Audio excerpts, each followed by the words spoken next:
Okay, good morning, everyone. Thank you so much for joining. We'll give another 3 to 5 minutes for others to join. We have over 50 people that are registered for this event. We are currently at 15. Let's give 5 minutes more and then we will kick off. Apologies for that.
Okay, 1 minute more and we will kick off.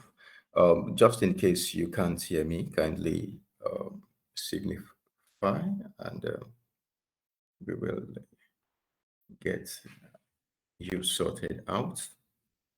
If you can hear me, say you can hear me. Um, so 1 minute, and that is our 1 minute used up. So this is 11:05 from Lagos, Nigeria, and I believe in Ghana it's 10:05 already. Thank you once again, everyone, for joining. We appreciate your time and the 1.5 hour you'll be spending with us. We appreciate it, and hopefully, we believe you will leave here with some insights that will enhance your work. First of all, I am Samson Omamuzo. I head road at Curaçao Claims, and it is my job to ensure that you as as a health insurance professional, do your job very well. It is my job to ensure that you have the right tool and the tool gets to you, and you know that the tools are available to do your work very well. And I work at Curacell. As you know, our mission is to drive up insurance inclusion in Africa.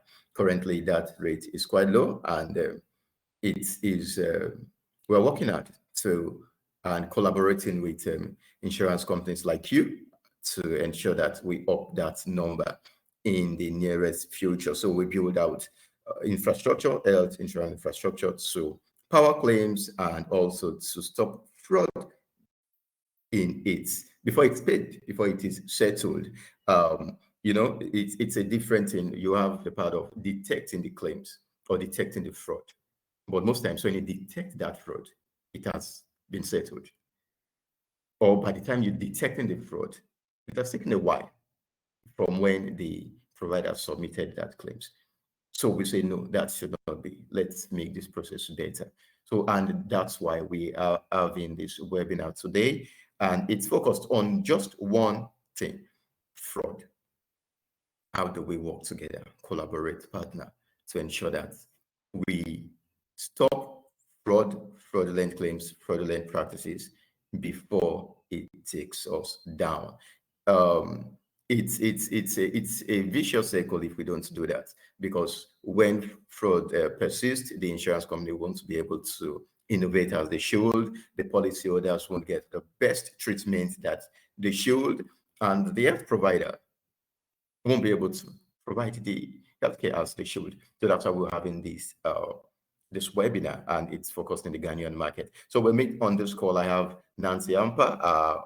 Most of you already know her as the acting president of the Private Health Insurance Association of Ghana, and the previous CEO of Nationwide Insurance. And also we have Dr. Joseph Antoye, who is the current COO of Equity Health Insurance. And he has experience on the provider side. So he was speaking with both chicks today on this call. And I have my colleague here, Anita. Anita, do you want to wave your hand? She's one of our lead sales and partnership manager at Curacell. So she will be hosting this session with me.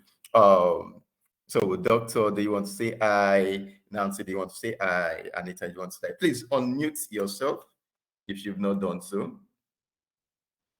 Hello, everybody, and thanks for tuning in. We hope to have a good, interactive, and insightful session. We are all welcome, and hopefully it's going to be a wonderful time with us. Yeah, I almost said hallelujah to that. All right, so some house rules before we go ahead. So you have the Q&A session tab open up there. Please keep sending your questions. It's more of an interactive session, not the classroom type. So send in your questions anytime. You can start sending in your questions now and interrupt us at any time with your questions.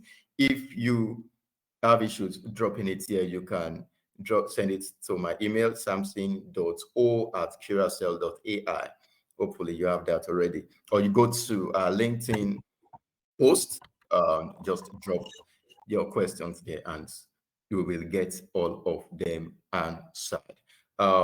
Also, in between, we're going to try to get your opinion. So we'll share a link where you can fill out a survey to let us know how your experience with the webinar is. So not to plug the us too much, we will jump right in, and I would like to point out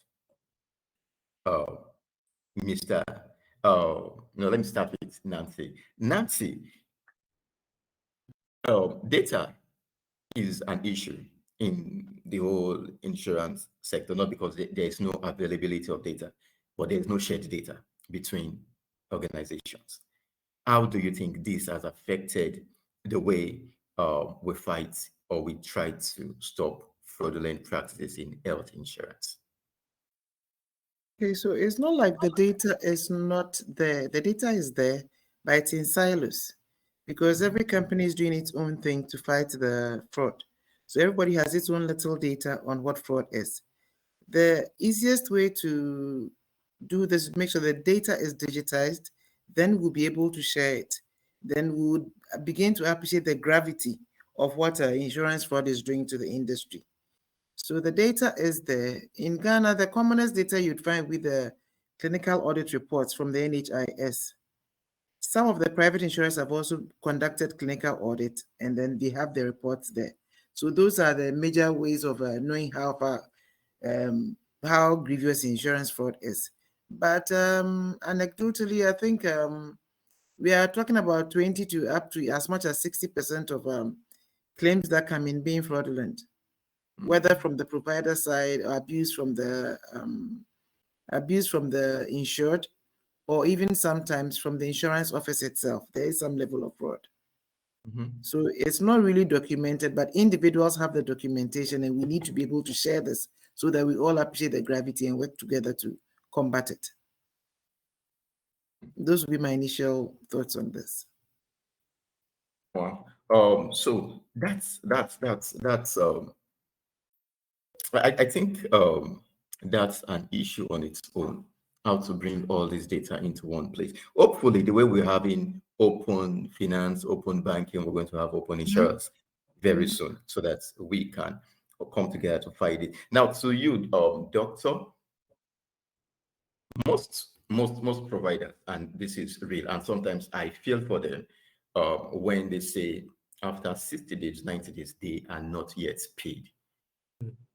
And I say, okay, if we're going to fight insurance to fraud together, we need to sort out these things, because it's like a payback. It's like you delayed my payment, the next time I'm coming for you. I'm coming for you big time next time, and I'm going to pad up the things I'm going to send your way. How do you think health insurers can take precautions, can make arrangements so that there's an early payment on settlement on claims, number one, and also the insurers and the providers seeing beyond just transactions, but seeing a whole new industry that both of them need to work together in, and fraud is not going to make that collaboration happen. Well, thank you for the question.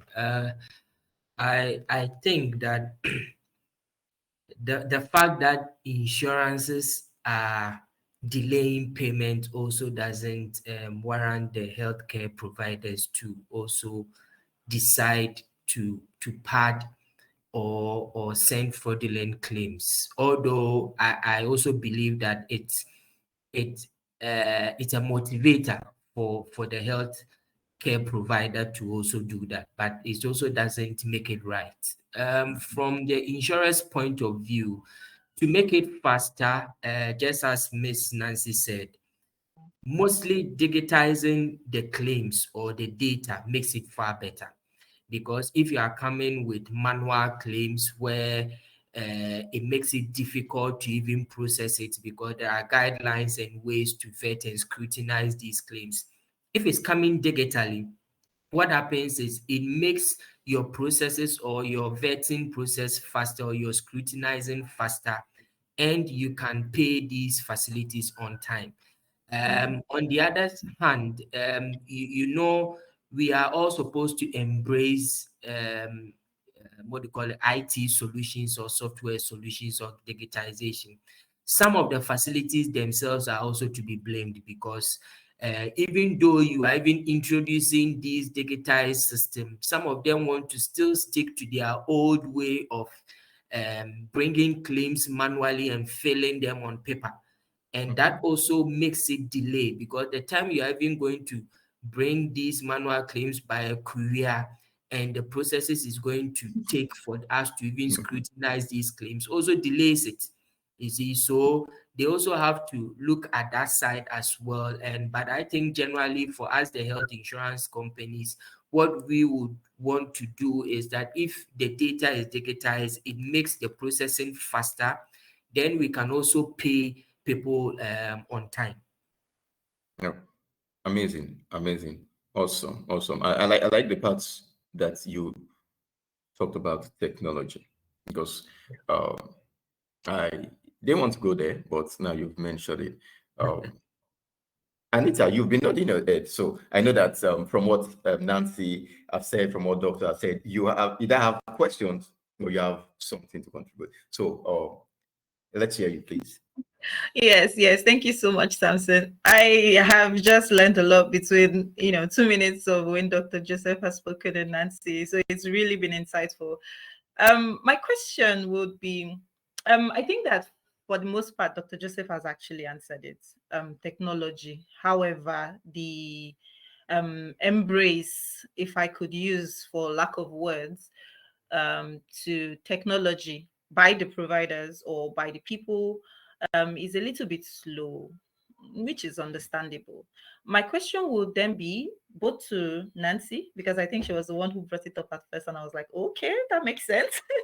And then Dr. Joseph actually answered my question. But my question would then be, realistically, we know that a lot of companies have not adopted technology, if we can be realistic, because of a lot of things, actually. But now, currently, because you're in the system, Nancy's always in the system at this point, and Dr. Joseph is still in the system. With your experience so far, what steps are actually working realistically, even without technology? What steps have insurance companies taken to create, a strong anti-fraud culture within the organization? So again, okay, let's say there's no technology yet. We don't have the money, we don't have the resources, it's not something we're ready for. But what are we doing right now that can speak anti-fraud to enrollees or people who come to use the insurance companies? I don't know if my question has been understood. Your question has been understood, but the point is that it is very difficult to combat or put in place any anti-fraud measures without technology. It's almost next to impossible, because you start with what? The first thing is that most of the insured have a photo ID card. Mm-hmm. So then the provider is supposed to match the picture on the card with the face they are seeing. Yeah. Capturing the picture already is some technology, whichever you look at it. And now you are depending on a human being that this person looks like this person. We have twins, we have lookalikes, we have anything. And when somebody is sick, they don't particularly look at that. So all they can check is what? Is it a valid card? It's not expired, the number is right, and they move on. We've had cases where I go with my friend or sister to the dentist, I do the check-in, and then she walks in there for the treatment. Yeah. You understand that even with technology, even with OTP, that will still happen. Mm. So you cannot eliminate fraud. Let's get it right. We can only minimize it, but you cannot totally eliminate, because if somebody is decided to game the system, they will game the system. You understand me? So the first thing is that without technology, we're going to put out the photo ID cards for them to compare and all that. That's the barest minimum you can do. And we've known from experience that is not really effective. The other thing is to check whether the number is right, is valid, and all that. So there's information on the photo ID card that should correspond with the patient standing in front of you. But again, this is done at the front desk or the record section of the hospital. I don't know how it works in Nigeria. But when you are going into the consulting, you do not take your card with you. Yeah. Am I right? So it becomes very difficult to say you are combating fraud if you don't put any technology in place. If you come to the insured, people use their cards to buy medicine for family, medicine for friends. You cannot control that. And so when you have Junior, I am Nancy, my mother is also Nancy Ampa. The doctor just writes a prescription, Nancy Ampa. They refuse to write the age, you know that. So just put Nancy Ampa. And then it's easy for me then to use my card to buy it for my mother. So that is where you need the technology, where you have an OTP or a biometric to combat it. But if you don't have that, it becomes very difficult. So in as much as you may want to put a few things in place without technology, it becomes extremely, extremely difficult to combat fraud. So whatever we do, we need some level of technology to make these things work. Even for the insurer, if you don't put in place the proper structures within your working environment, you can have those processing your claims also defrauding you. Yes. It is also insurance fraud. So it's all about checks and balances. And these days, the only checks and you can't go and look at every claim he's processing, can you? It has to be technology once again. So whatever we do, we may go around it, but we'll come back right back to technology again to help us do this. But it's almost humanly impossible. Nice, Nancy. I like the technology part. I sincerely like it because for some reason something keeps liking the technology part. It's worrisome. Yes, because I guess he works for technology. So most times you find out that you're trying to save a lot of money by going manual, but in the long run, you actually if you put in price to the time you spend in operations, you find out that you're actually not saving money. And you are probably not getting the best out of your employee because your employee time they are spent manually. If you put a revenue per employee and see what they do, probably your one guy just manually will be able to scan through 5 claims in a day maximum because they will tire out, and very soon you see that you are very ineffective. Now the question will be, how do we drive this adoption? Because it is easy to say what, but how? How do we drive adoption? And also that question is for you, Doctor. How do you think we can drive this adoption of technology to minimize, because we cannot confidently say we will eliminate fraud in health insurance. Then the second question after you will go back to Nancy. What role is PHIAG playing in I this? I like that question, actually. What Love role that are they playing to ensure technology is accepted, driven down, like ramped up in all organizations in Ghana? So let's go with you, Doctor. Okay, so I have this lecturer who will say that the answer to the question is in the question. So the question you actually asked, the answer is in the question because you already answered the question, how to drive it. You see, I think we've had discussions around it already, and it is so clear that even the insurers on this platform will all agree that the volume of data that comes to us, it's not possible to process everything with human beings or individuals. I mean, the rate at which you are even going to make mistakes is that high. You get it? So it makes it very difficult, and I'm sure every insurer here will align to the fact that technology will make it quite simpler for you. You see, you are talking about the fact that we have you can pick the work time and the energy and all that you need to take to work on claims. And you see, interestingly enough, you work on about 1,000 claims or a certain percentage of claim, maybe about 70% of claims that Miss Nancy said are mostly fraudulent or you are suspecting to be fraudulent. And by the time you finish, you'll be successful with just maybe about 8 to 10% of it, as in to be able to get your reduction. And you can just imagine the quantum of energy and the number of people you use to process this claim. And at the end of the day, your success rate is just 8 to 10%. You get it? So we can all agree and align to the fact that technology is the way to go. And it's going to drive it.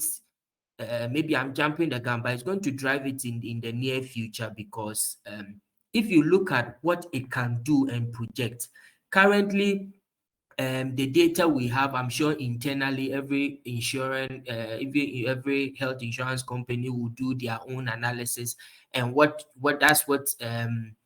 drive them or make decision in terms of where do we go and do clinical, which claim should we focus much attention on. But what happens is with technology, it could go to the extent of even people have even projected that it's even going to alert you early on even early high risk clients.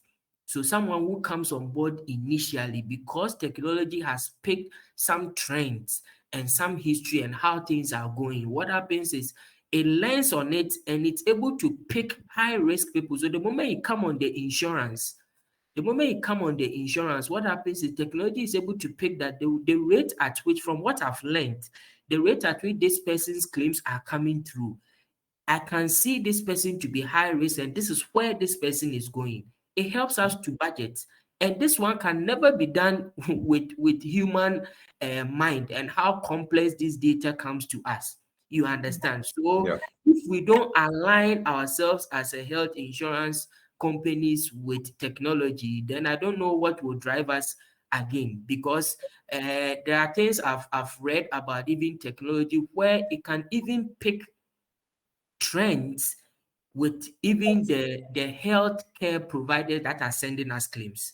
So you can pick trends from that and even Yeah. inform you on how the trends are going with such healthcare providers. So within a certain healthcare provider, technology can tell you that maybe these people normally do a lot of physician consult or this specialist consult. You see, so it gives you a lot of information for you to thrive. And this can never be done with human mind and with the complex nature of data. And I feel this should drive us in aligning ourselves to technology moving forward. Thank you, Dr. Joseph. If I could just quickly jump in. When you were talking about the trends thing, I was like, oh, we have that at Curacao. The salesperson in me was like, oh, yes, that's actually my favorite feature, if I might quickly add, the trends feature, because then you'd be able to see, oh, Dr. Joseph has been coming to the clinic too much now. Let's send a team there and find out why that is, why he's submitting claims a lot, and a couple of other questions. So these type of things will actually help to say, oh, is there some sort of fraud going on here? Why is he spending so much money? Is what he's spending tantamount to what he has paid for to us as an insurer? So all these questions, right, will even help to make better decisions and also help the insurance. And anytime I look at that feature, it always amazes me, because I'm like, wow, this could help save a lot of money. Right, this will help save a lot of money. So thank you so much, Dr. Joseph. I really, really like your answer. Maybe because I've seen it at work and I'm so excited anytime. Yeah. All right. Let's have I'm you. waiting for your question. I'm waiting for your answer. I'm so. I'm looking forward to what you're actually going to answer. I need to know the role of the organization when it comes to health insurance. Yes. Let's go, Nancy. Okay, so PHIAG, in terms of our industry, you'd say is in the infant stages, because the private health insurance is not even 20 years old in Ghana yet. So it's still in the infant stages, and a lot of the companies are just focused on growing their own businesses now. We introduced the association to learn. The first thing is peer learning from our experiences. So by sharing our experiences, we're able to bring each other up and know what to do. And we also, what we wanted to do was do a clinical audit as an industry, not as individuals, because as individuals, it becomes expensive, then it's not attractive for you to do it anymore. But if we do it together as an industry, as PHIAG, and we contract someone to do the clinical audit for us, then it becomes better. Each time we get new people coming into the industry, like people with the technology, they usually come to PHIAG first. We try to take a look at it at the higher level, that we put all the CEOs together, they look at it before we send it down, and then depending on whether it works for you or not. We don't forget, we're an association, so it's voluntary, sort of. So you cannot compel anybody, but at least we would make you know what is out there and how best to do it. So at these baby stages, the major role of the association is actually peer learning and growing the industry. So that is where our energies are for now. So in terms of technology, we get all sorts of things coming in, but then we just make it available to the industry, and then individual companies can decide which one works for them. because we are all in the private insurance industry, but we have different focuses, right? Somebody wants to focus on something, somebody wants to focus on something else. So you cannot say that this is it, everybody must use it. No. But we drove the digitization of claims. So most of the claims that come in Ghana are electronic. At least up to about 85% are electronic claims. So that alone gives us a bed on which you can now put on a BI, whatever you want, machine learning, AI, anything you want. At least the claims are digital. I can confidently say about 85% of all our claims come in digital. It was driven by PAIG to an extent, but that's what we did. Because without that base, you cannot go on further to do the other things you want to do.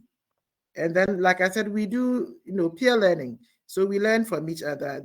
We come together, sometimes set the minimum premium, because really, your ability to pay claims comes from which premiums you set. True. So right from the word go, we try to set minimum premium so that nobody would undercut. Well, you can't control that too much, but there's a minimum premium below which nobody would sell. And that will put some sanity into the system. Currently, we are working with the NHI, that is our regulator, to set prices or tariffs for the healthcare providers, because now it's a healthcare providers market. They decide what, where, how, if, when, increase when they want, decrease when they like. They don't decrease anyway, but they keep changing the prices arbitrarily. So we are working with NHI to come up with a standardized to be affected by NHI when they credential you that these are the prices that you can charge. Because once we are sure of the cost side, we're able to manage the premium side. And then, like we said, vicious cycle, we'll be able to pay quicker and life will be good. And then maybe fraud may drop.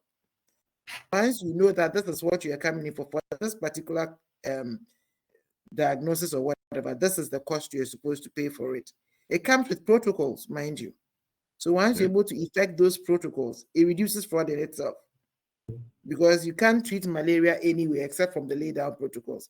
You can't choose to give antibiotics for malaria if it's not a child, stuff like that. So once those protocols are set, and based on the protocols, you're able to set the tariffs, then to a large extent, we get to control that side of the cost. And then we are not doing it in isolation. We are engaging the private providers as well to get these things to go.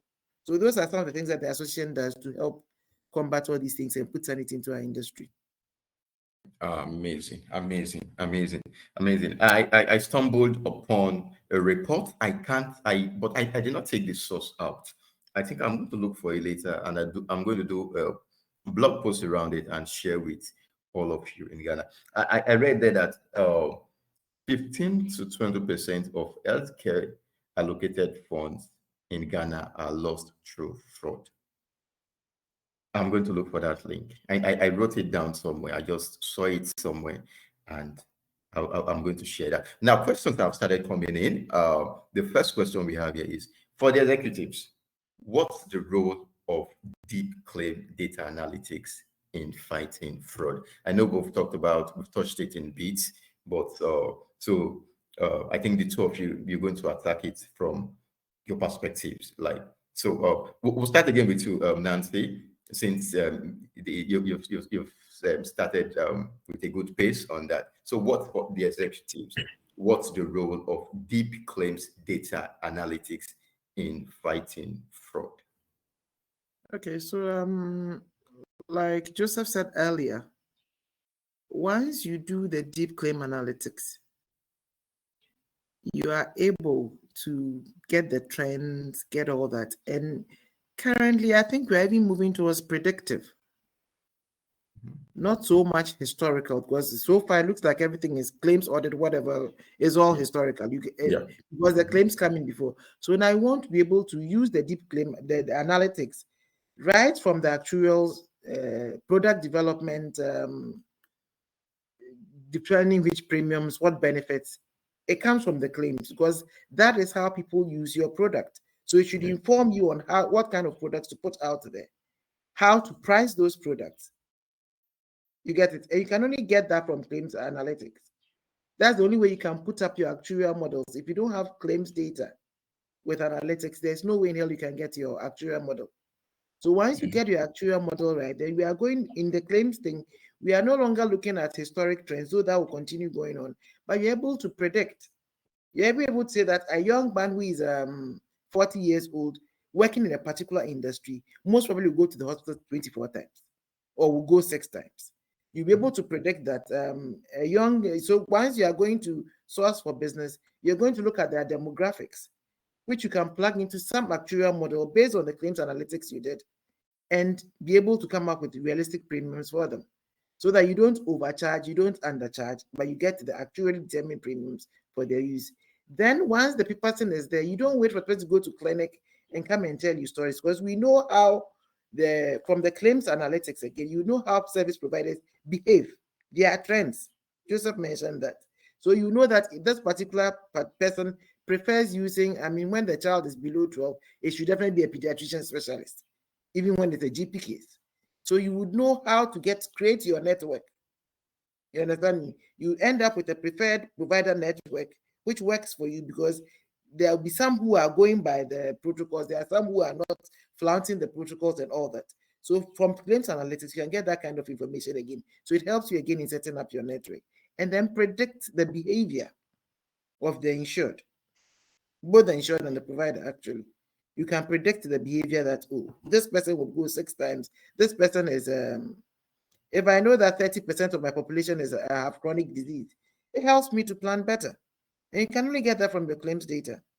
So I don't know how you can run an insurance company without the claims data analytics. It just doesn't happen. You might be doing something, but you are not doing the most efficient way. So it affects every angle of the operations of the health insurance scheme, right? From determining premiums, product development, through to, how providers will behave, how much to pay providers, and all that. It will all come from that data. So that's how I see it working out. And for me to add, even if from what Ms. Nancy has said, it also, because of how complex the data is, I always keep saying it's so complex that you can't use the human mind to. You have to have a serious deep analysis on the data, and it reveals quite a lot. You see, even to the extent of, if your data analytics is so clear, which even helps to do prediction, it can even tell you about new fraud methods that are coming on board. That's true. You get it? So it's because with the human phase, or with the human intervention, you won't pick this up early. But if you have something that helps, some technology that helps to analyze these complex ones, the moment a new fraud trend starts coming on board, you get to pick it up very early. Then we get to handle this fraud as early as possible. So that's also one thing I would want to add, the role it plays. Even in future, it helps for us to pick up new trends of fraud coming up. Well, and again, it picks up all the outliers without any effort. Exactly. You get it? It picks out outliers. That's what analytics gives you. It gives you the outliers, and then you can dig deep into them. So, like when Dr. Joseph was talking now, I just realized that, I think Nancy mentioned it too. Moving away from what's it called now? Moving away from historical to predictive, because the guys that are doing the fraud, they are deliberate. So they for every time they are thinking of the next step. But most times we're thinking of what they've done, but they are thinking of the next step. So instead of following what, we should be able to predict what the next trend is going to be like. I think that's where the whole big analytics, the deep analytics, without going this route, then all the analytics we're doing will just be chasing the dog. We will not be at the front of the dog for the dog to chase us. It will be us chasing the dogs. Anita, you should be taking the next question. I think there's one more question here. Thank you so much, Samuel. I was almost engrossed with the whole conversation, because my head started spinning with predicting fraud. Because that looks like that's the next step. Or predict that someone will steal from you using this method. Well, thank you so much. For some reason, I've enjoyed the conversation. Really, really enjoying the conversation, because it's been insightful so far. My next question is actually from Richmond. Think he probably works with Standard Chartered Bank in Accra.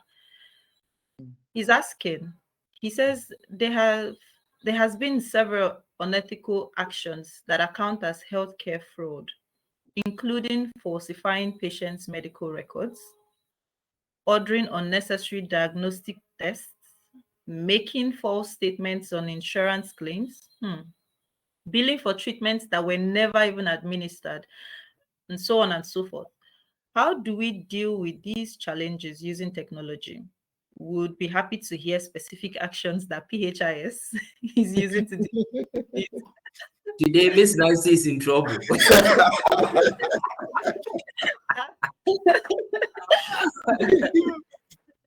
Yes, I agree.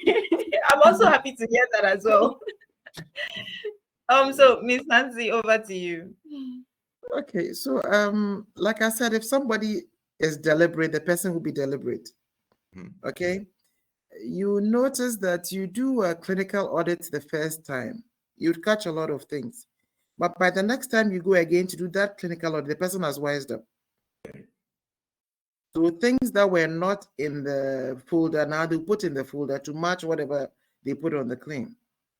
So that is there.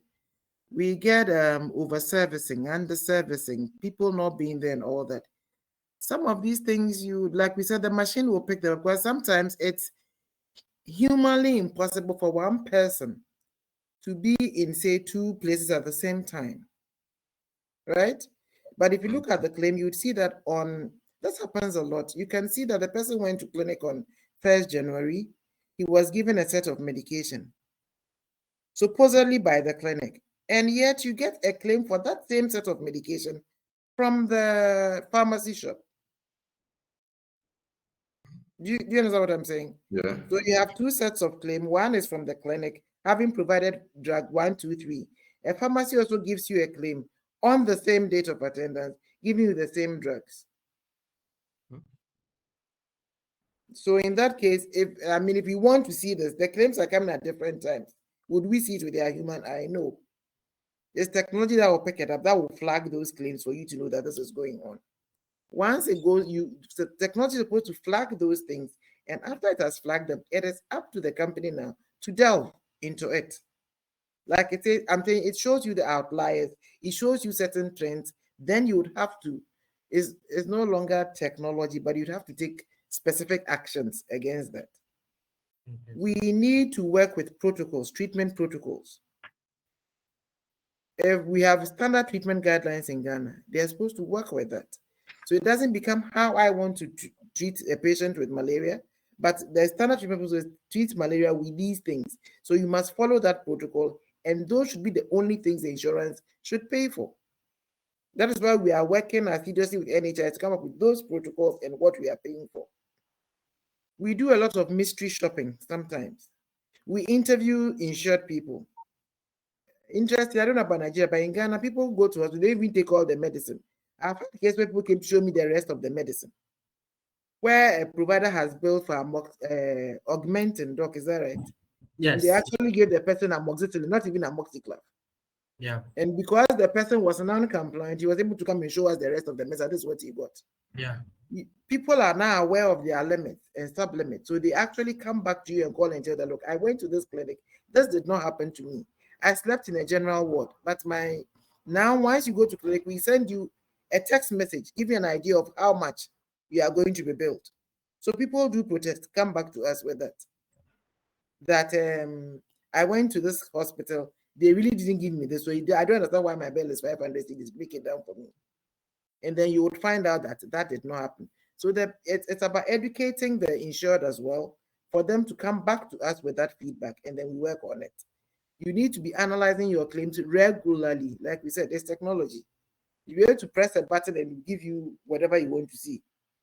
Depending on what your outlook is, there are some basics you should see all the time. Once you see that, you need to take steps. We've sent people to a dental facility just to check how they practice. We had to delist them.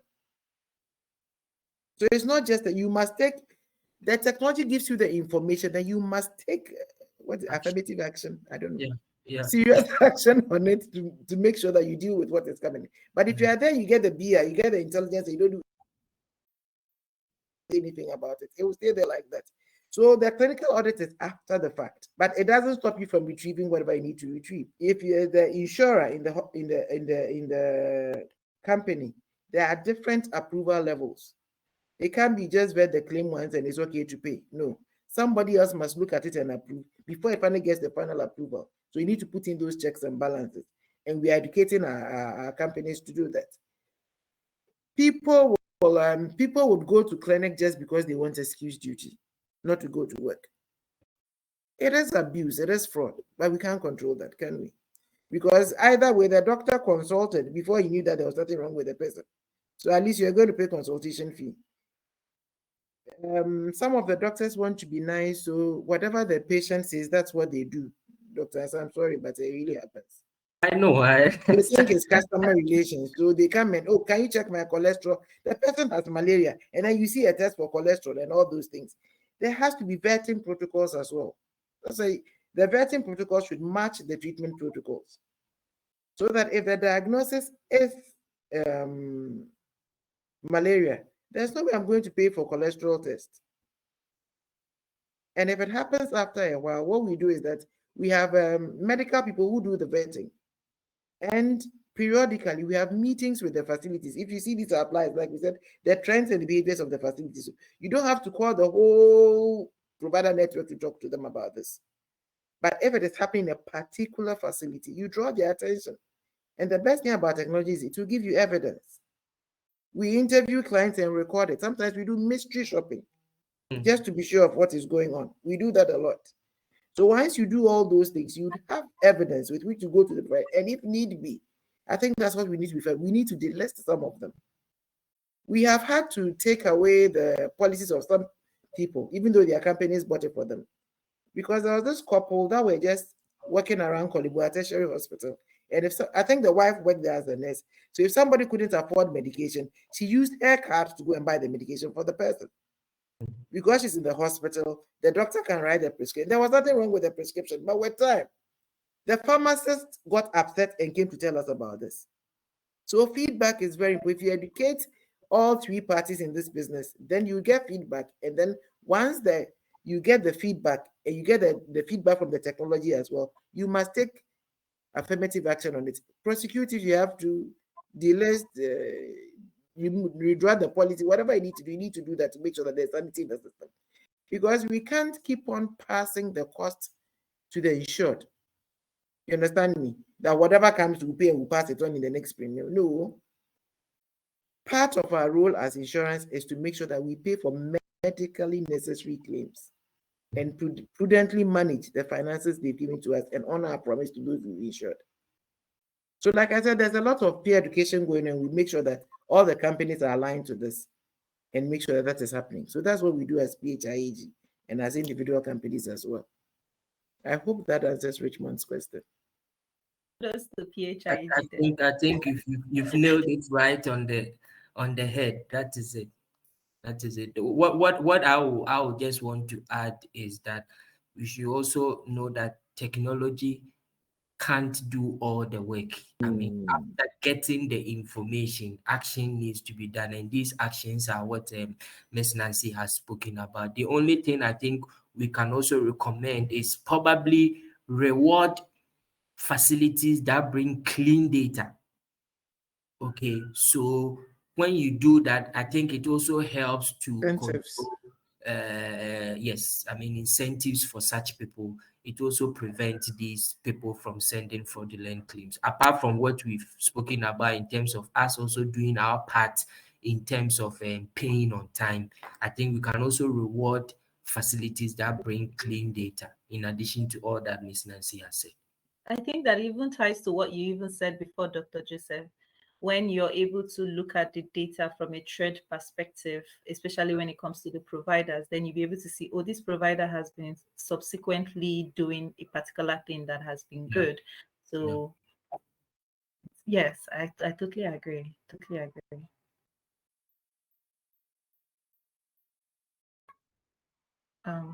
Samson, are you talking? I can't hear Yeah, him I'm if he's talking and talking. I was muted.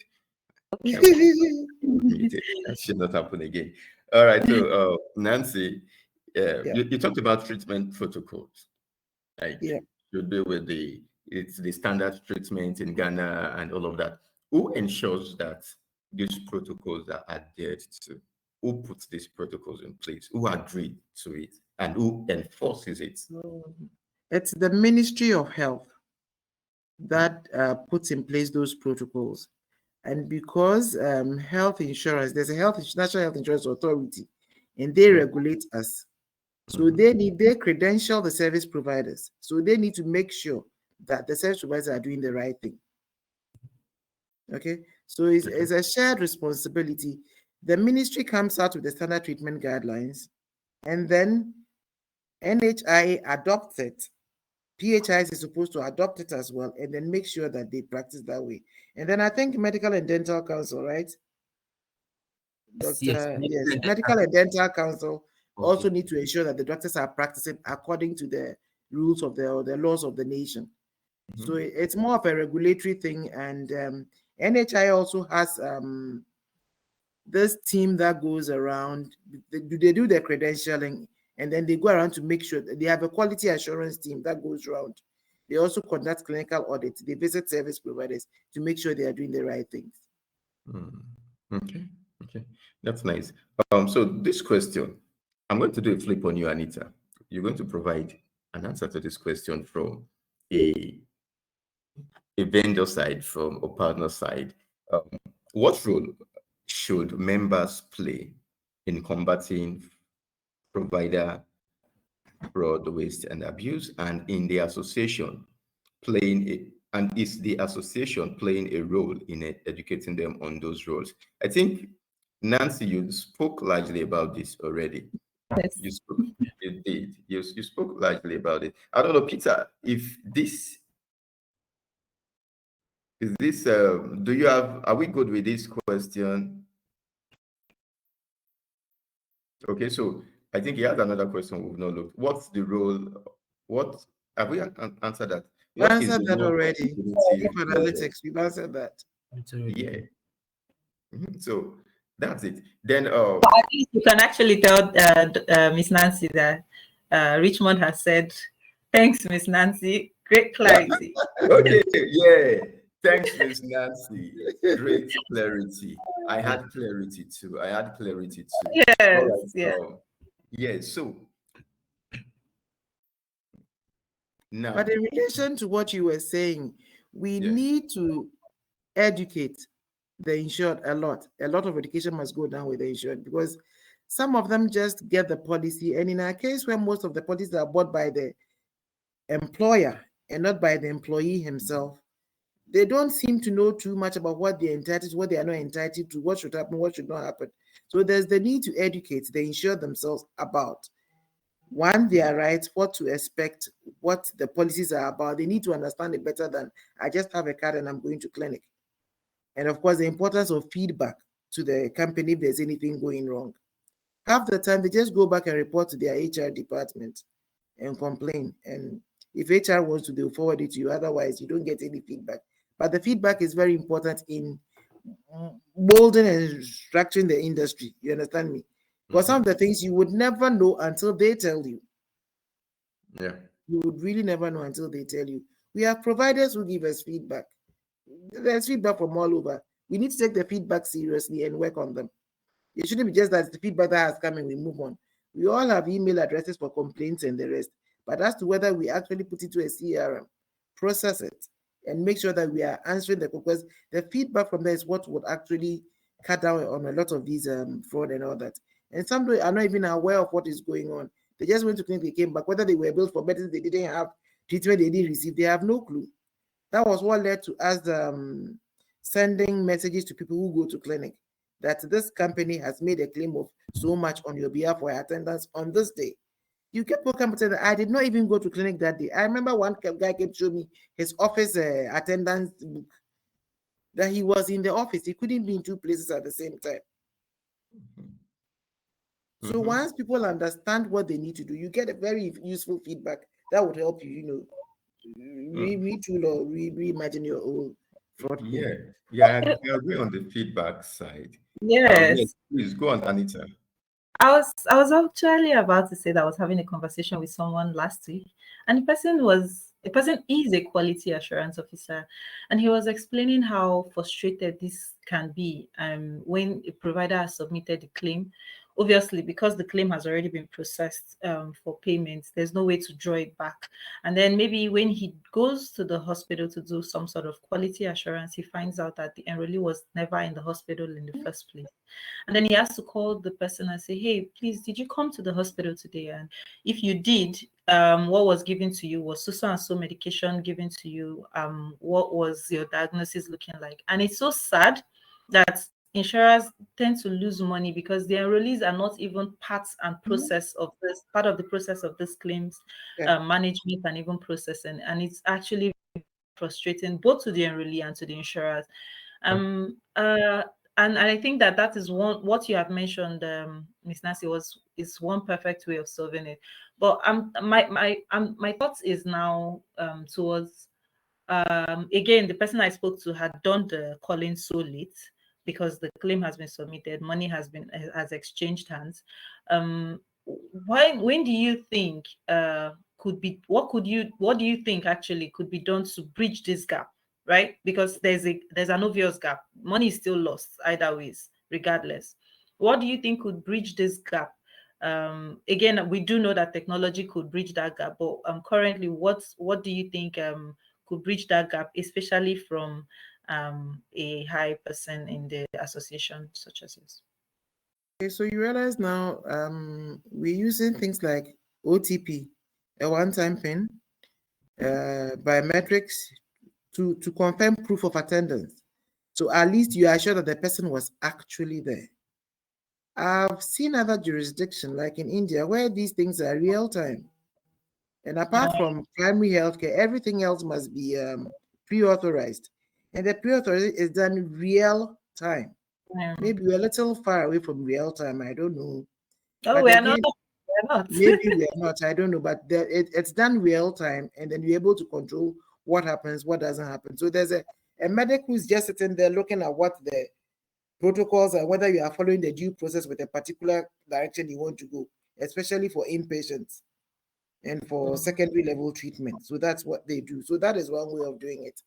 Another way is to couch your contracts with the provider such that should these anomalies be proven, you should be able to get your money back from them. It's important that you put that in the contracts because we vet after the fact. It's not real time. Yeah. So maybe in paying the vetting, yes, for the vetting at that particular time, you could pay X amount. But if I do my analysis for the month or for 3 months, a quarter, and I notice more abnormality, which I can prove that these were not done, this was not done, this person was not there with all the evidence I have, I should be able to get my money back for those particular claims. But if you don't put it in your contract, then it becomes a give and take. You understand me? So we really need that clause in the contract as well. Just like we need the clause about delay in payment and paying percentage. It works both ways, huh?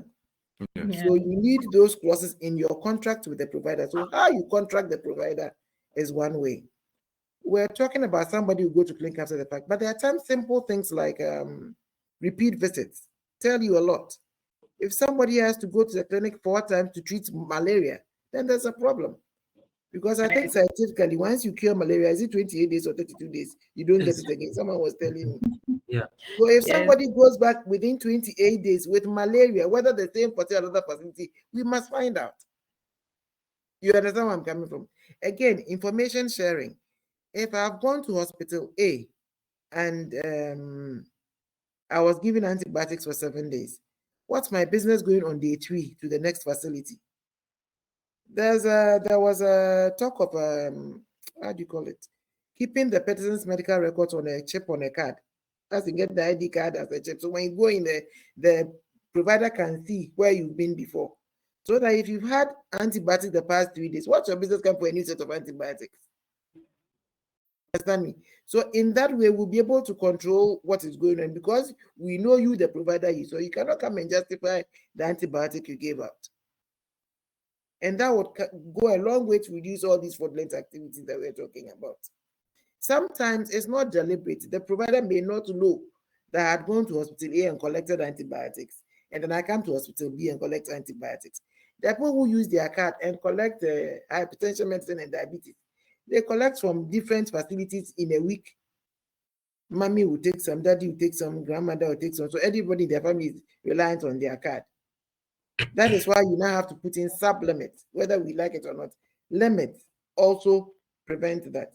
Because if you have a sub-limit on your medication and you go and use it for your friend as abuse, when you need it, you won't have money to buy it, right? So that's what the combating the fraud, it starts from even your product structure, your benefit structure. That's why you don't wait till after the fact, but you need to project and know and be able to put in sub-limits that would curtail certain activities, and then educate the insured to know that you have limits. We always have cases where people go and they say you can no longer access, they get upset. They go and yell at their HR and then come back to us and tell us what they like. But the point is, did you know that you had a sub-limit? Again, it's technology. A lot of them, we've given them out because a mobile app. They don't even download it and see what their limits are. So they go and use your friend, and by the time they get there, their limits are up and they don't understand. But if they are conscious of the fact that they have limits, it might reduce, even when the provider is doing something, you are conscious about your limits. So you ask the provider what the provider is doing, right? So that the next time you need it, you no longer have it.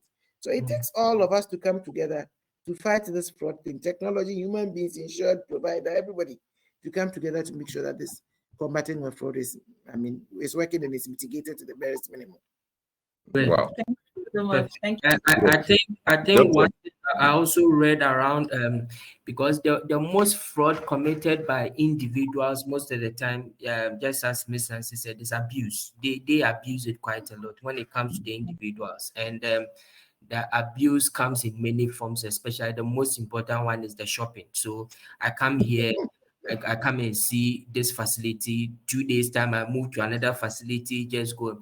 So if where technology comes in is the moment I visit, let's say hospital a certain unique number is generated. What happens is that same unique number is used for the whole month, no matter where you visit. Is used for the whole month. And then when that comes, you get to know that the moment you the moment you move to another facility, that same thing comes up, and the system just blocks you there because they would want to make sure that whatever it is, because you can also hold the facility responsible, just as Miss Nancy said. Maybe they don't know you've been to another facility, the history, or maybe you lied about it in the first place. You can't blame them. But if there's a system that will generate one unique number for you for the whole month, wherever you move, is the same unique number that keeps coming. You'll be blocked that way, and that is where in real time you need pre-authorization, because you would have to get asked why you visited the hospital just 2 days earlier. You were in hospital A, and the next you are in another hospital. So these are some things that can also be done with technology. Thank you. So in relation to this now, we've talked about how everybody should be involved. The company, the policyholder, the insurer, the HCP, but we've not talked about the culture of an organization. Because now we have that's where the operators, that's where they come in. People are going to operate the system. Now, what we've seen so far is when a company integrates the technology, they tend to have this assumption that this technology is going to work itself and work of magic. Now, what steps can insurance companies take to create a strong anti-fraud culture within their organization, within its own organization? Because we've looked at it externally now. Let's bring it to internally. What steps can they take? How should they communicate when a claims manager goes through a claim and sees if they suspect an issue, how should they communicate it? Are they allowed to communicate it? So how should this play out? Let me just read the question again. What steps can insurance companies take to create a strong anti-fraud culture within their organizations? Dr. Joseph, please lay this one. Okay, so personally, with my opinion, I feel that it all boils down to still education, because if you've detected, or we have a system or whatever it is that helps us to detect fraud, the claims manager or the people in-house that are operating that, are they aware of what is being done and what the implications are even for the company? Because if at the end of the day, you are not interested in the anti-fraud culture or what we are trying to do, how do you even get paid? How does the insurance even get to do its administrative work in the first place? So first of all, it needs to be about education. I even thought you were going to go by the fact that, the moment technology starts coming in, people are afraid that their work is on the their job is on the line, because now computer is going to do your work, and what exactly are you doing as a human being? What you will not be needed. But as we said, technology just gives you pointers. You will still need human beings to execute whatever pointers have come up for you to get the reduction we need or the solution we need, making sure we are paying the right the right claims. Actually, that was what I was done. But for me, with culture, I feel that it starts with the people in the organization, educating them on why this needs to be done, and also enlightening them. Just as in this forum, they now get to understand the implication of even the fraud, not just on the insurance company, but the insurance space as a whole. Because if fraud is not curtailed, what generally happens is it collapses the insurance industry, where you see, because of fraud, it increases the claims, what do you call it, claims cost. It increases the amount of claims you need to pay. Then it means year on year, the actuaries is also looking at the trend, and the model is also increasing the premiums. And by the time you realize, most people cannot even afford, and people who really need the insurance will not be able to get it. So not just an impact even on the health insurance company as a whole, but even the insurance space in general. They have to understand. When they understand this, I feel they will be in line. I'll leave it. That's my initial comment though. Awesome. Nancy? Okay, so like you already said, it starts from education. You will notice that typically in an insurance company, outside the claims department, nobody else is interested. Even if actuarial is interested, they just want claim cost figures. That's it. They don't want to know about what is happening in there. So you, like he said, you have to be deliberate about educating, making them understand the implication of some of these things. In nation, we're saying be the brand. I mean, you should understand how it's going to affect the whole company, because by law we can't use more than 20% of our premiums for administrative cost. So if you are going to encourage fraud, and we are going to end up with more than 80% claims ratio, then there's a problem. It means part of administrative expense must be sacrificed to make up for the claims if you want to stay in business. So people need to understand what fraud is. It shouldn't just be restricted to those who work on claims, but the whole company must have that. We do peer bi-weekly seminars to educate everyone on everything in the company. So everybody must, what a Ghana football coach was saying, multi-system. You should understand how every department works and understand the implications of what you do that would affect the rest of the company. So once you're able to put that culture in place, the other thing is innovation and digitization. There are times you put systems in place and people just won't use them. They still prefer to write or still prefer to use Excel when they're supposed to put data into some system and make it run. So you need to make sure that you don't accept any report except what is generated from the system. Then they don't have a choice but to use the system. You get it? And Yeah. then the next thing is what was I saying? We spoke about education. We spoke about getting that culture in there. Mhm. And then there's sometimes you need to incentivize. You need to incentivize those working on the claims. People should be motivated. Otherwise, like we said, some of the fraud comes from inside. So you might get your claims person actually colluding with a provider to tell him how to represent the claims so there's no issue and it will go away. So if you don't treat your staff well, if you don't motivate them properly, and incentives are not always money. That's the first thing. Incentives don't necessarily money, just like technology need not be expensive, right? Incentives is not always money, but if you have motivated people who are working on these claims, even the person at the call center begins to appreciate what fraud is, what abuse is, what wastage is. So if a call comes through the call center, she knows how to interpret it. You understand me? So you need to get the whole company to be in that anti-fraud mode. I don't know how to put it. Digitized anti-fraud mode, technology mode, and make them really understand it and not just focus on the department that works on claims. That's what most of us forget to do. And then again, if you determine fraud, what do you do?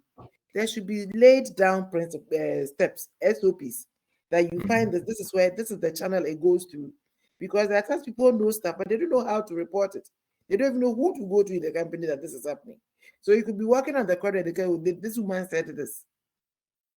But if it has all been documented in the proper channels where it should go, if there's a case of fraud, it should go to the person A, from person A is escalated to person B, from person B escalated to person C, what the process is. It should be clearly defined for everybody so that there's no ambiguity as to what to do when I hear something. Yeah. Yeah. That's the only way we can foster that kind of culture in our companies. Mm. But I it mean, needs management. I mean, seriously, you realize even management is not interested in claims fraud. Accounts is only interested in accounts. Claims is interested in claims. Marketing is marketing. They don't want to know about fraud. But everybody needs to know, right from the top all the way down. yeah, yeah, I agree. I agree with you because it affects everybody. If marketing says they are not interested in fraud, marketing is selling to policyholders or to the HCPs, and the HCPs are saying, "I can't come to you because there's something wrong somewhere that I've worked with you before, and I'm not going to do that again." You find out that your marketing efforts are just there. The finance guy, you'll be losing money at some point, and if you think cutting down cost of operation will save a lot, you find out that it's not saving anything. Doesn't. You have to come in. The audit guys have to come in. So it's a whole, like, everybody have to be involved It has to from, be deliberate. yeah, Very, it has to be deliberate. deliberate. I think that's the word, deliberate. So a quick announcement to everyone on the call. I've shared two links. One is on a white paper we worked on that talks about claims and fraud in the African market. Please find time to download and read. Also, we would like to hear from you. So I've shared a survey form for you to fill. It's less than 1 minute, 50 seconds actually, and 5 questions only, and you'll be done. I will appreciate to hear from you how this, what you would like to see in our next call. I got a question from someone saying, why did we not bring the provider, a That's how it's a provider too. is higher? And I've apologized to you. I'm playing that role as Yeah, I said that earlier that Dr. Joseph is playing that role also. But We then we want don't a want him to proper be the provider. empire. yeah, proper provider. So in our next call, we're going to bring someone from that. I think it's position. fair. It's Yeah, fair. it is. It's fair to have them on board. That's Yeah, true. yeah, it is fair. It is fair. Please go through that. We are almost we have almost come to the end of this webinar. It's been on my side, it's been insightful so far, and I hope it has been for you too. I would like to take a pause here to thank people that made this happen. Nancy Ampa, thank you so much for making this happen. Dr. Joseph, thank you so much. The PHIAG guys, you are awesome. Thank you so much for the support. And also, I will not forget to mention Konake. Konake is our partner in Ghana. So they have a representative on this call. I believe Doreen Ashon. Hopefully I pronounced that name well, but her name is Doreen. Yeah, that's what it is. But Doreen, she is the sales and marketing manager for Konake. Konake is our representative in Ghana, in the Ghanaian market. So if you want to know more about the Curacell product, you can stop by at the office, or you can give them a call, and they will tell you about our products and the Curacell product mainly. So thank you, everyone. Thank you, everyone. We'll be rounding off now so that we can go back to work. I know in Nigeria and also in Ghana, we have holidays this week. It means we need to crunch our works into probably just 3 days, and we have tomorrow, Wednesday, left for the week. So it should be good for us to go back and get work done.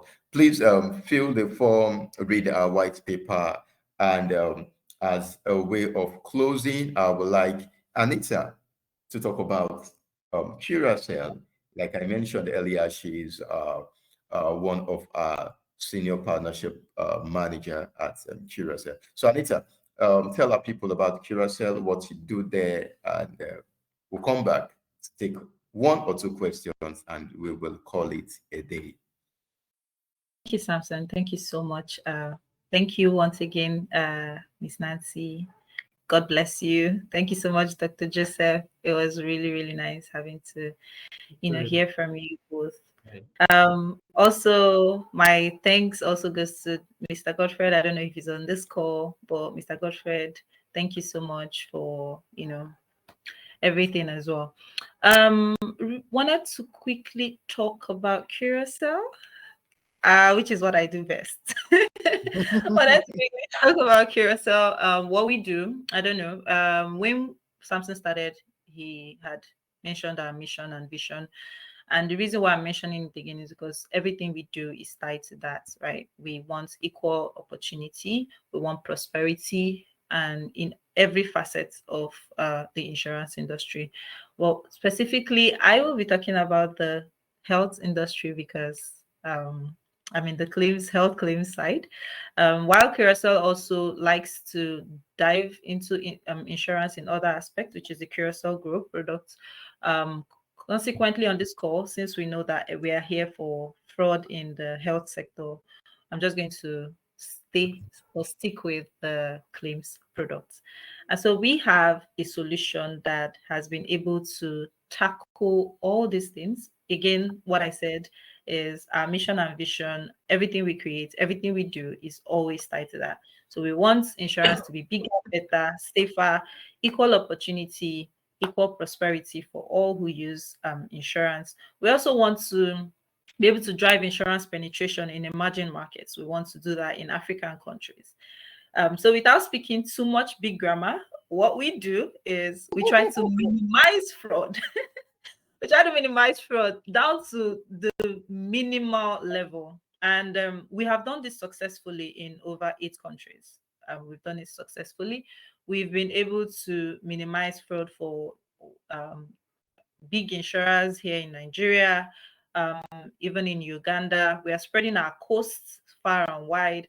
We've been able to do this by, things that we have actually discussed on this webinar. If you hear, Dr. Joseph had talked about trends, which I really like. That is one of the features that we have on the solution to be able to, utilize or mitigate fraud using those trends. We'll be able to talk about quality assurance and the fact that, some people get to be called on the phone and be like, oh, did you use this service today? Were you diagnosed for malaria? Did you have headache? Did you come to the clinic or did you not? So all those long process of, hey, hi, picking up the phone and calling someone, we have, reduced that process. We have shortened the gap so much that immediately something is happening on the health provider side, you are alerted immediately on your phone. So it just takes a trip. You don't need an OTP code or anything. Immediately something is happening on your account, you're getting that also on your phone or email address. So again, it's all encompassing, but ideally we the most important thing, or at least one other thing that is very intriguing for me, especially when it comes to the Curacell Health Solution product, is the use of artificial intelligence to fight fraud.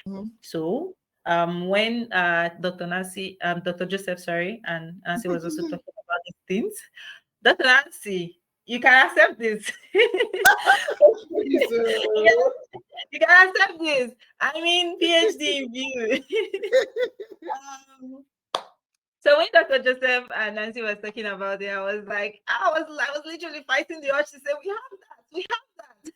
But now, now that I have the opportunity to say this, yes, we fight fraud using artificial intelligence. Now we know how vast artificial intelligence is, but so far so good. We are understanding that there's a slow adoption to artificial intelligence, even though it's quite helpful. And we have found that help in the health sector as well, when it's automatically able to vet out fraudulent claims by matching the diagnosis that's been given to it with what is currently shown. So like Nancy, I think Nancy was saying once that, oh, if you have malaria, sometimes you see ampiclox. The ampiclox is typically sometimes given, sometimes to treat for, you see something that is meant for cancer, for example, for lack of better use of medicine. But Dr. Joseph would help me. You see another drug, for someone who have malaria, and you be like, ah. But again, eyes can pick it, manual intervention can pick it. However, the timing and a lot of factors, again, when it comes to manual intervention, you'd all agree with me.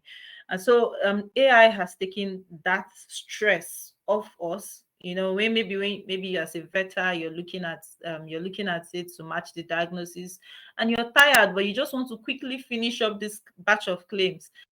All these stress, all these heavy lifting, in quotes, can be taken off and has been taken off using the Curacell Health Solution. So the AI, what you can do in maybe 20 minutes, 30 minutes, the AI does in a matter of seconds, and does it very accurate and as accurate as possible. So in summary, use Curacell. Oh, so thank you so much. Thank you so much for this platform to talk about. Thank you. So thank you very much, Anita. And I believe everyone can reach out to you if they want to through Konake. So we'll be rounding off now, but in going away, let's talk about just one thing, and we have only 1 minute, 60 seconds each to address this. Nancy, you've been talking about getting it right from the product perspective all the while. So the question will be, how can insurers strike a balance between efficient claims processing and a robust fraud detection mechanism? So you're looking at efficient claims processing includes faster processing time. It means if the claims come in today, tomorrow, in 24 hours, it should have been treated. But that has its own, but because the fraudulent part has been added to it, you want to be careful. So how do we strike a balance between these two? User experience and business protection, if I should call it that. There's no balance. Technology is a tool you should use to enhance user experience. If you don't fight fraud, you cannot have a good user experience, whichever you look at it. Because like Dr. Joseph said, the insurance company may not even survive to give you the user experience you want. So we need to see technology as a tool to achieve that efficiency we want and give the customers a delightful experience. You get what I'm saying? Yeah, I do. That's the only way you can actually move on. You cannot do without it. They say you don't digitize, you die, or something like that. But that is the way to go. Yeah. Dr. Joseph? Yeah, so I think Miss Nancy has hit the nail right on the head. I mean, obviously, I don't see how to balance it. I mean, our anti-fraud is what makes insurance.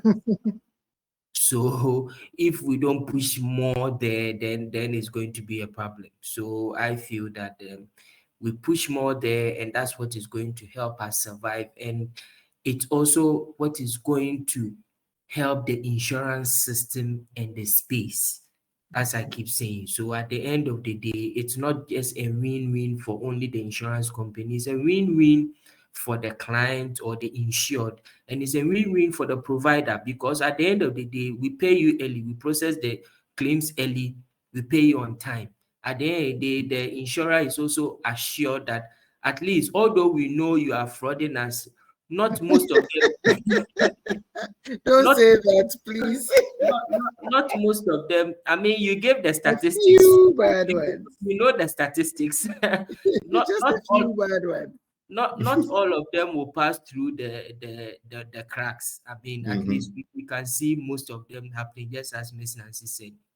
We can't eliminate it, but at least we can control and mitigate it. So I feel we push more at that side, and we should all be fine. It's a win-win situation for everyone, actually. Okay.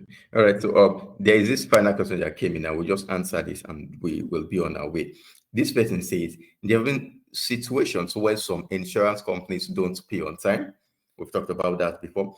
But sometimes it takes several months or so up to a year, and they take withholding tax from your claims amount and not pay to give out the receipt. What can you do as an association to check some of these actions? This person is from the provider side, obviously. Definitely. Looks like. So we have representatives here. It's a fair question. It's a fair question. I Yeah, think it is. that's why you sign a contract with the insurance company to enforce it. If it means going to court, go to court, put in the requisite clauses. In the beginning, when they want to join as providers, they are eager, so they sign any document. But you need to get your legal department or somebody look through the thing and make sure that you are adequately protected. My point is, you might say there's fraud, but on the flip side, we have to keep somebody's money for 3-4 months, especially in these turbulent times when the value of the money just disappears like that. So there should be clauses that makes it possible for them to also retrieve the real value of their money. Okay, so that is what needs to be done. So that we really need to look at the contracts we sign and make sure that we get these things going for them. And the insurance must make an, because if the person is coming through giving you digital claims, you also have your technology and you still won't pay them, then there's a problem. But I must say that genuinely, there are times you are pulling for the premiums and the premiums too are not coming. We also do debt collection, counter to what they think. The money is not sitting there. There are times we have to go and pick up the thing. And this is a delicate balance. It's a relationship between 3 parties. So sometimes you are caught in the middle. But we try to ensure. I mean, we've had some provider groupings coming to the association saying specific companies are not paying. We draw their attention, we make sure that they pay. So they can either complain to us or to the PHISD, the NHI, the Private Health Insurance Department, the directorate, sorry, not department. Between the two of us, we will make sure that you get your money. Okay, so I think look at the clauses you put in there and make sure that you enforce them. I suppose sometimes they don't look at what clauses they signed there, because if you put that you are paying me in 30 days or in 90 days, and after 90 days, every month will attract so much. Enforce it, make sure you get it. I mean, it's just fair. Yes. At the So same Esther, time, you if somebody did. is paying you early, you give the person a nice discount, incentives and sanctions. Nice, You nice. give a nice Esther, you've heard. discount. Esther, And it you've will be heard. nice. You've heard. Go legal. That's what Miss Nancy said. Go Don't say legal. that. You can talk first. There's arbitration. But you can always draw the association's attention to that. You don't go straight to the law court. I mean, there are so many people that can go to get there. Wow. The claims manager, the CEO, that can, you talk to everybody, and eventually we'll behave. Most of the time we behave, actually. Okay. Okay.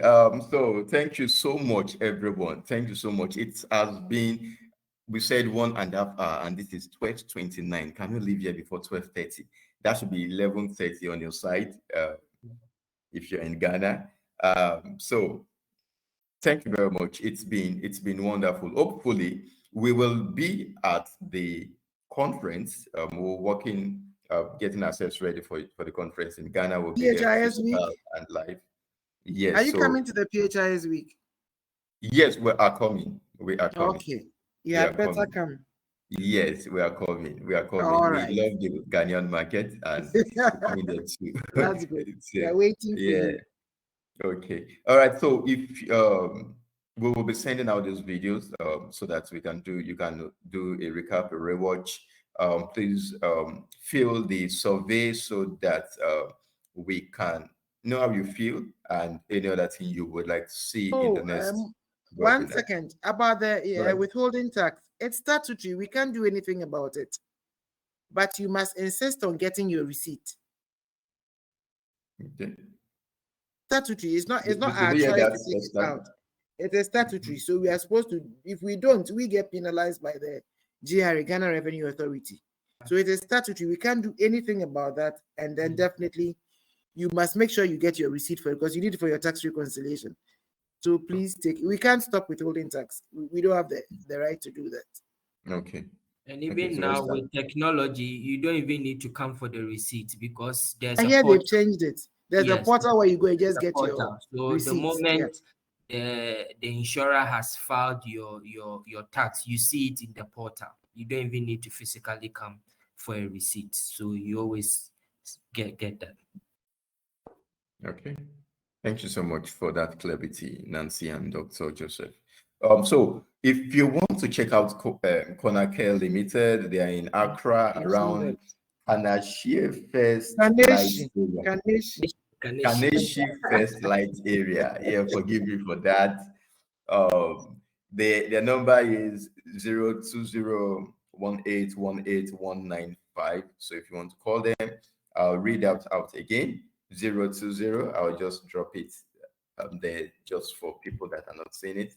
So you can talk to Conacare on our behalf and they will tell you everything you need to know about the Curacell products. Thank you so much, and we will call it a day. But before we go, just one second, Nancy, talk to your people, then Doctor, talk to your people, then Anita, you say aye, then we will be on our way. Well, I can only say thank you for taking time to tune in. I think it was rather interesting and insightful. We hope the next webinar will be equally interesting. Thank you so much for taking time to join us. We are grateful. Doctor? I will also say thank you everyone who joined, and I think we've learned quite a lot, and hopefully we take the actions that has been discussed and we implement it at our various places or organizations. And the only advice I would give is that as an insurance company, we need to start aligning ourselves to artificial intelligence because that's the way forward now. And we all know the good outcomes that come with it. Okay, so let's start aligning ourselves. If currently your claims are not digital, make sure it's digital because there are some processes or there are some foundations that you need to have before even this thing can work. And first of all, it needs to be digital. Your most of your claims needs to be digital, and make sure that the data you have is also valid. Okay, and your processes are also well laid down because that is the only thing it can use to also predict for you and work for you. So let's start aligning ourselves, and it means we also need to start concentrating on our IT team so that IT is the next thing coming up when we are talking of AI. So let's look at that and let's align ourselves to that. Thank you. Thanks. Anita, 1 second. Thank you so much, Samson. I'm very sure I'm not going to talk more than 1 second. Thank you so much, Doctor. Thank you so much, Miss Nancy. Nancy. Before you say Dr. Nancy again. Oh, wow. But I think I'm speaking it into the future, right? Yeah. Right? Amen. I receive it. I just want to say thank you to everyone on the call, especially people who interacted, who asked questions, who are also proceeding to ask questions because we're also expecting more questions. If you do have questions, you can reach out to Nancy as well. You can just, reach out to her and in her inbox, tell her that you were on the call, and then you can ask your questions. She'll be delighted to answer, right? Yes. Oh yes. Oh, yes. Thank you so much. So yeah, that's it from my end. All right. Thank you, everyone. And we'll see you on the next call. Look out for my email. And bye for now. Thank you Bye. and bye, Thank everyone. you. Thank you. Bye. Bye everyone. Thank you.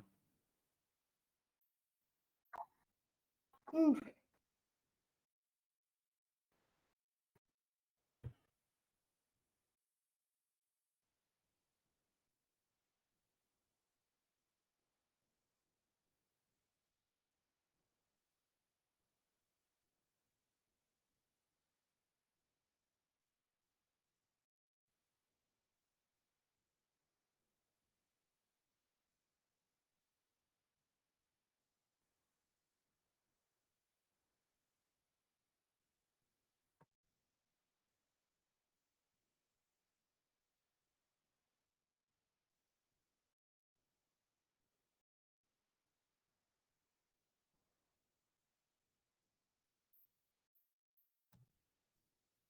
All right.